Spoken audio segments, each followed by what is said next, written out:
দর্শক, যশোরের circuit house পাড়ায় নির্মাণাধীন একটি ভবন থেকে পড়ে প্রকৌশলী সহ ৩ জনের মৃত্যুর খবর আমরা পেয়েছি। এই বিষয়ে সবশেষ তথ্যটি জেনে নিব। তৌহিদুর রহমান আমার সঙ্গে যুক্ত হয়েছেন যশোর থেকে। তৌহিদ, দুর্ঘটনাটি কিভাবে ঘটলো এবং মর্মান্তিক এই দুর্ঘটনায় ৩ জন নিহতের ঘটনাও ঘটলো?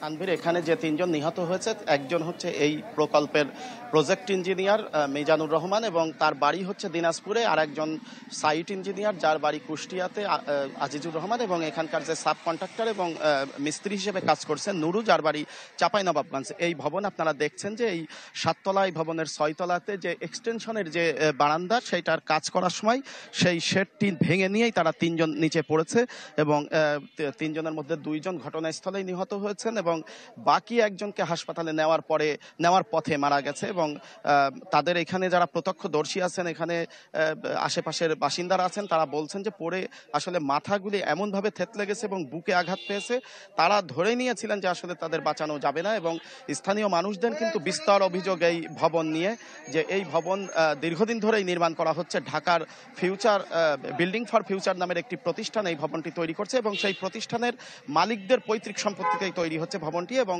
এখানে বিল্ডিং কোড অর্থাৎ নির্মাণ যে কোড, সেটা মানা হচ্ছে না বলেই দীর্ঘদিন ধরে এখানকার মানুষের অভিযোগ আছে। এবং তারা বলছেন যে এই ভবনের যারা তৈরি করছেন তাদেরকে স্থানীয় মানুষ বিভিন্ন সময় অভিযোগও করেছেন, কিন্তু সেদিকে কর্ণপাত করেনি।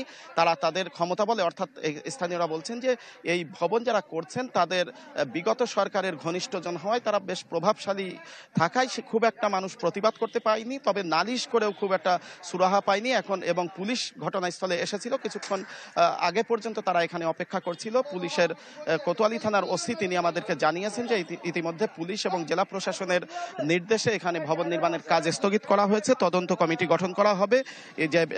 এরপরে পৌরসভার সমন্বয়ে এরপরে এখানে পরবর্তী ব্যবস্থা নেওয়া হবে। একই সাথে যে ৩ জন নিহত হয়েছে তাদের ব্যাপারে পরিবার যদি মামলা না করে, তাহলে পারিবারিকভাবে পুলিশের উদ্যোগে মামলা করা হবে।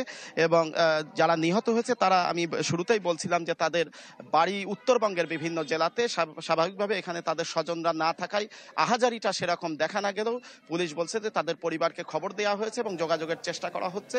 তারা আসলে ময়নাতদন্ত শেষে মরদেহ হস্তান্তর করা হবে। তানভীর, তৌহিদ, ধন্যবাদ আপনাকে আমাদের সঙ্গে যুক্ত হওয়ার জন্য। সহকর্মী তৌহিদুর রহমান জানাচ্ছিলেন যশোর থেকে।